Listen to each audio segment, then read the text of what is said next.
Toma lá um abraço forte, gaúcho velho. Texto de Célio Heitor Guimarães.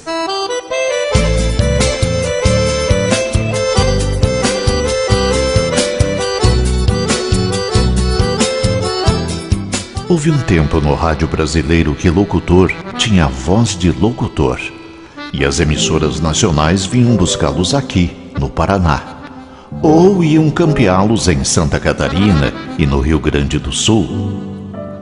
Talvez pela pronúncia clara, pelas palavras bem pronunciadas, sem esses S sibilantes dos cariocas, ou os R's interioranos dos paulistas, ou o palavrório sossegado dos mineiros.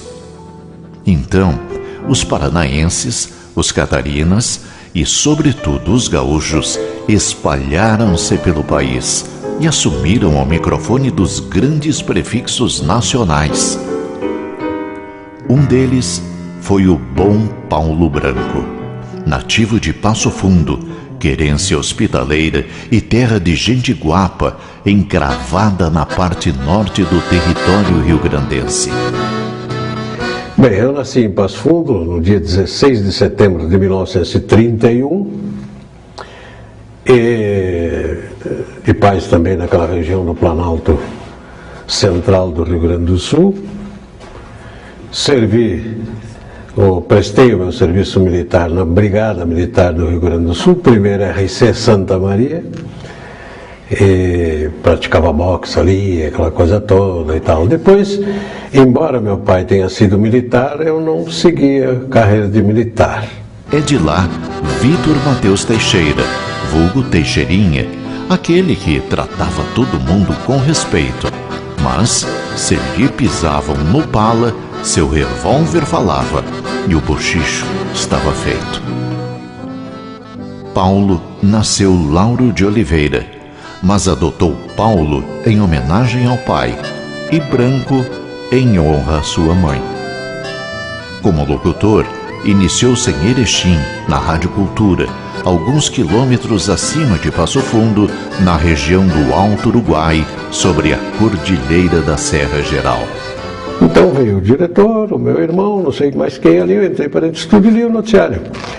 Quando eu saí de lá, o diretor, que era um senhor já, me chamou a atenção. Olha, guri, pense, você nunca minta para um mais velho. O teu pai não te ensinou isso? Eu digo, claro que me ensinou isso. Mas então você mentiu para mim? Por que mentir para o senhor? Porque você disse que nunca tinha lido o noticiário, nunca foi de rádio nem nada, e você lê desse jeito?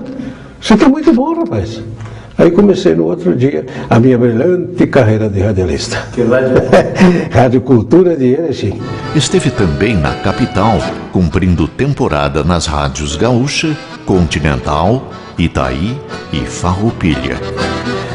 Aí o Mendes Ribeiro era Relações Públicas da Pepsi Cola, na Praia de Belas. Pedi informações.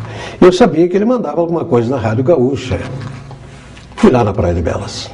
Perguntei falar com o seu Mendes. O senhor Mendes me atendeu, sim. O que é?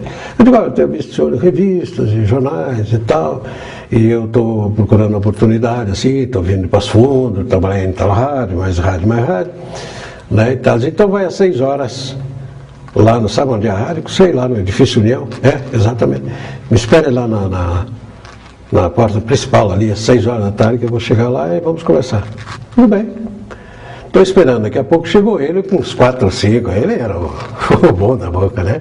Chegou com aquela turma e tudo, eu falei do seu Mendes, falei com o senhor lá, né? Tá, entra. Aí eu entrei para dentro do elevador, né? Respirando miudinho, para não respirar o ar que podia faltar para eles, os caras tão importantes, né? E eu tão pequenininho ali no meio, né? Sabe, aquele cara que... Né? Nossa! Subi. Entramos lá no departamento de notícia, tinha o Aden Rossi, o Orlando Liotto, e tinha mais um outro rapaz ali, que eram os componentes da equipe. Eles, olha, ele vai ficar aqui e ensine para ele como é que funciona, né? A redação, locução de notícia e tal. Olhou para mim. Quando você achar que tá bom, me avise. Como é que eu vou achar que eu tô bom, né? Eu fiquei ali uns dias e tal, eles me ajudaram muito e tal, né, coisa. Quando uma noite, que todo dia lá, porque ele era o chefe do departamento de notícias da Rádio Gaúcha. Era super importante o cara, era um dos diretores da rádio. Tá bom. Eu digo, olha, eu não estou aguentando mais isso aqui, tem que ver como é que fica. Eu disse, não, vamos preparar um noticiário aí, menos Ribeiro que me desculpe, mas eu tapeei ele aquele dia e os outros me ajudaram. Eles vão deixar 2 erros propositais. Se fizer muito perfeito, ele vai perceber que alguma coisa não está certa aqui. Ele é muito, né? Então, vamos deixar 2 erros, né? E você, tá. Quando ele entrou, eu digo, seu Bento, já posso fazer o teste, porque aprendi alguma coisa com eles aí e tal. Diz, então grava tudo aí que eu já volto. Já tinha gravado. Quando ele voltou, já está saindo, chamei ele, ah, sim, tá. Botou a perna em cima da mesa ali e ficou ouvindo o noticiário. Faltavam 10 minutos para as 9 da noite. Deu um erro, ele falou para mim, 1. Aí deu o segundo, ele disse para mim, 2. Se tiver o terceiro, pode ir embora. Fiquei aliviado, não tinha terceira. Não tinha. Sabe o que ele fez? Disse para mim assim, para os caras, quem é que vai ler o noticiário das 9 aí? Concorrente com o repórter esta Rádio Farroupilha. Quem que vai ler? Orlando e eu, dá para o rapaz ler. Eu não sabia onde era o estúdio, porque era muito grande a organização, era o último andar do edifício Neu inteiro era da rádio. Tipo a clube que teve aqui em Curitiba, seu auditório, suas bandas, programa, tudo tinha também lá, e era tudo lá dentro. Então você saía do elevador, 2 elevadores, à esquerda, notícia, esporte, departamento comercial, diretoria. À direita, estúdios, rádio novela, não sei o que, rádio teatro, Então eu tive que achar o estúdio. Perguntei para alguém que falou aquela célebre frase, né? Se a luz estiver vermelha, não entra. Cheguei na porta assim, a luz verde, entrei. Sentado aqui, Cândido Norberto, falecido há pouco tempo agora, um dos ícones do rádio do Rio Grande do Sul. E aqui, Leonor de Souza. Seria como se hoje, para se ter uma ideia, eu estivesse entrando na cabine do Jornal Nacional e fosse sentar ali entre o William Bonner, né, e a mulher dele, que faz a Fátima Bernardes, né, e ler um noticiário. Eu vim lá de Passo Fundo. Pelo amor de Deus. Com tais credenciais, mala e cuia, Paulo desembarcou em Curitiba no ano de 1964. No dia 7 de abril, poucos dias depois da deposição do conterrâneo João Goulart da presidência da República. Cheguei aqui em Curitiba, saí da rodoviária, um lanchezinho na sacola, fui ali para Praça Carlos Gomes, sentei lá e ali eu tomei meu café. Porque agora eu vou procurar a rádio. Encontrei um edifício que tinha 2 rádios no mesmo edifício, parece que era emissora paranaense, Curitibano, uma coisa assim, né? Cheguei lá, alguém me disse, ali tem rádio. Falei com um cidadão chamado Léo Paz. El Morocho, né? Um uruguaio, argentino, coisa assim, né? Mais um coração enorme. Ele disse, olha, eu aqui na minha rádio só toco música, você está vendo aí, ó? Ele pegava o telefone, estava no gancho, estava anotando música. Ia lá para o operador e toca a música, era só isso. Então ele pegou e disse, olha, eu aqui não tenho, não faço outra coisa a não ser isso, né? Então vamos dar uma saidinha aí que eu vou. Chegamos lá à Dependência, conversei com o Jair Brito. Contei a história para ele, passa 6 horas aqui para a gente conversar melhor. Então eu cheguei de manhã em Curitiba e às 6 da tarde estava empregado na Rádio Independência, que era na época também um dos primeiros lugares. Como eu tinha falado para o Jair que eu animei programas de auditório e tal, eu fui para o Departamento de Notícias, com Irineu Silva, com Adelson Alves, né, com o J. Pedro. Então, tá lá. Um dia ele me chamou. Você disse que apresentou o programa de auditório? Eu apresentei e tal.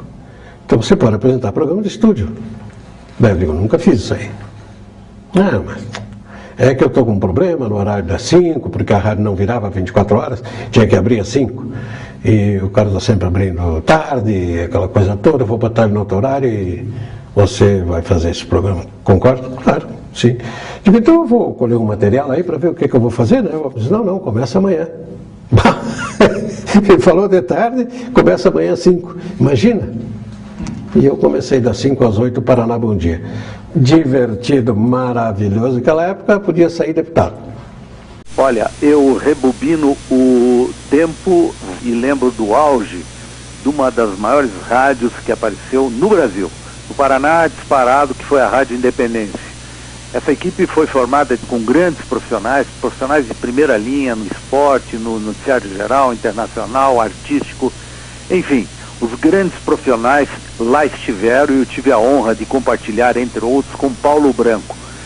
O gaúcho Paulo Branco, meu grande amigo, e que vinha de uma programação das 5 às 7 horas do Paraná Bom Dia, e em seguida eu entrava com Sua Carta Chegou, depois que o Hamilton Corrêa saiu.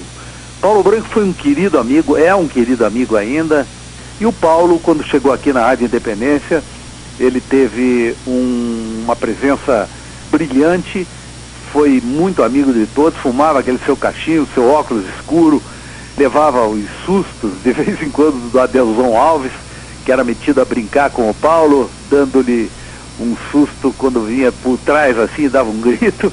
Tudo isso são memórias que a gente tem de um tempo que não apaga jamais a minha lembrança, porque foi o auge do rádio paranaense e eu convivi com grandes profissionais.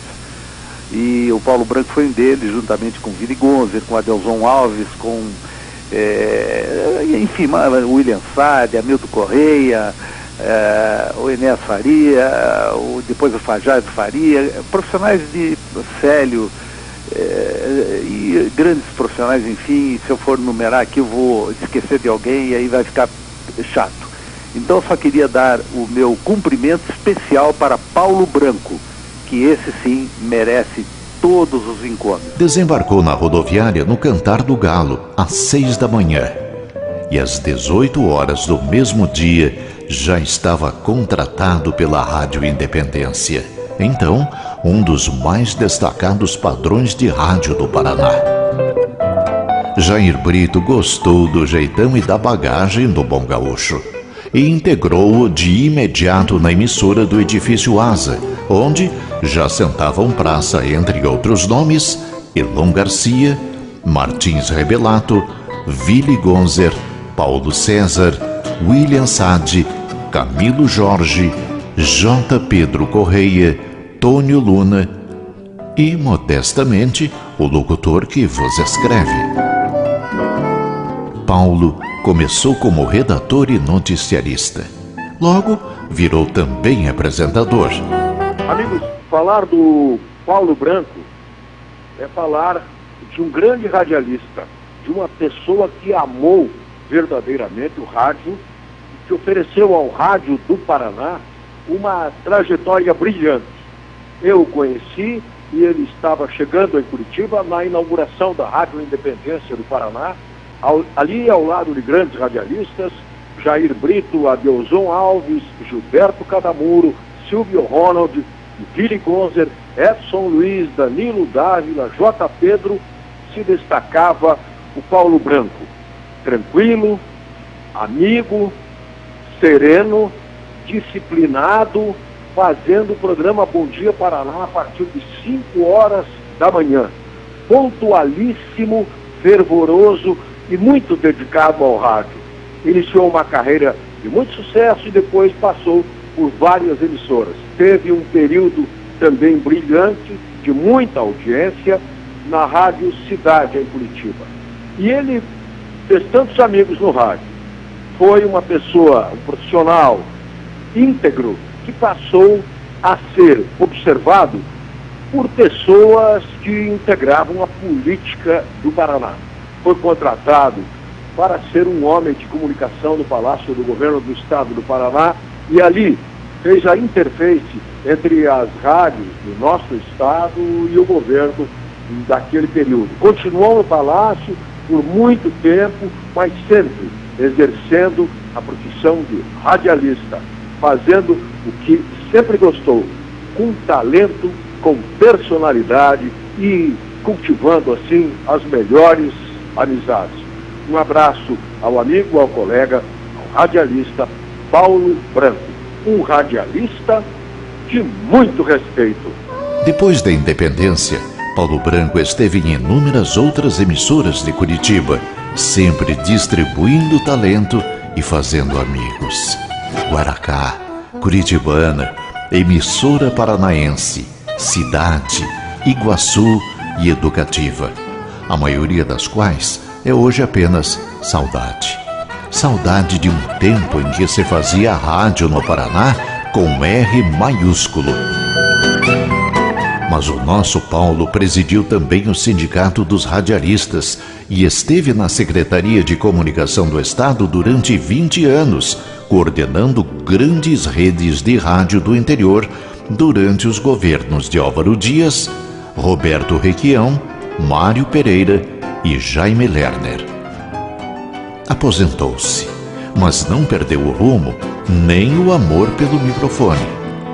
Hoje, grava textos para o seu blog Paulo Branco Radialista e para o site O Rádio do Paraná, onde exerce todo o talento e formou dupla com o velho companheiro de jornadas radiofônicas, o nosso Vazio Estoparic, antigo Basílio Júnior, para manter viva neste espaço sagrado a história do rádio e da televisão do Paraná. Paulo Branco segue sua vida ao lado de Zenaide Zelinski, a Zena, e que Vazio acostumou a chamar desde a década de 60 de Nádia, quando era telefonista do Hotel Presidente e, com bela voz, atendia os hóspedes. Certamente, a bela voz, associada à figura belíssima daquela loura glamurosa, cativou o Paulo, obrigando o bom gaúcho a desencilhar seu pingo e sentar praça definitivamente naquele coração cheio de bondade, paciência e amor. Nos tempos de solteiro, na pensão da Lourenço Pinto, onde morava, Paulo, após o almoço, ligava a sua pequena eletrola e, para tirar aquele cochilo, colocava o disco de Connie Francis, e em especial a música Love is a Many Splendor Thing, sua favorita.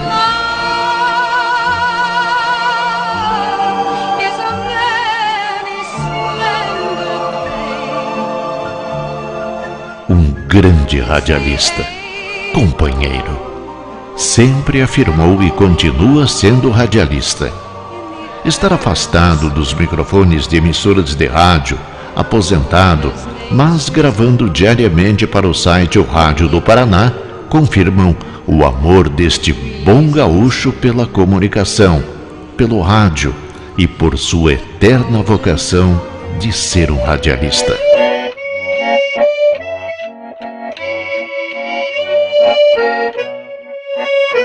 Não desças os degraus do sonho para não despertar os monstros. Não suba aos sótãos, onde os deuses, por trás das suas máscaras, ocultam o próprio enigma. Não desças, não subas. Fica. O mistério está na tua vida. E é um sonho louco este nosso mundo. O inesquecível poeta Mário Quintana.